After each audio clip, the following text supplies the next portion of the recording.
hello guys तो এতিয়া আমি আহি পাই গলো একদম পথাৰৰ মাজত একদম চাৰিওফালে খেতি তাৰমানে আৰু একদম ভাগৰ লাগি গৈছে গে ইমান দূৰ খোজকাঢ়ি আহিছো শাক তুলিবৰ কাৰণে ৰবক দেখাইছো ৰবক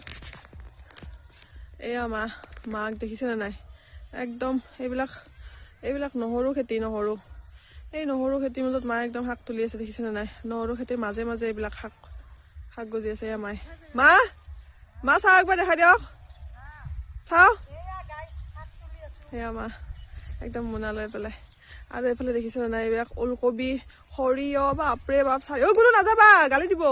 আৰু এইফালে ভণ্টি বহি আছে তাৰমানে গোটেইবিলাককে সোমাব নিদিয়ে দিয়কচোন বেলেগৰ খেতি এইবিলাক দেখিছে না নাই খেতি এইবিলাক একদম বাপৰে ইমান মজা লাগিছে ন একদম মানে ইয়াৰ পৰা যাবই ইচ্ছা নাযায় ঘৰত একদম ইয়াতে থাকিব লাগে আৰু চাৰিওফালে কুঁৱলী চাওকচোন পৰিৱেশটো ইমান ধুনীয়া লাগিছে তাৰমানে সেউজীয়া চাৰিওফালে এয়া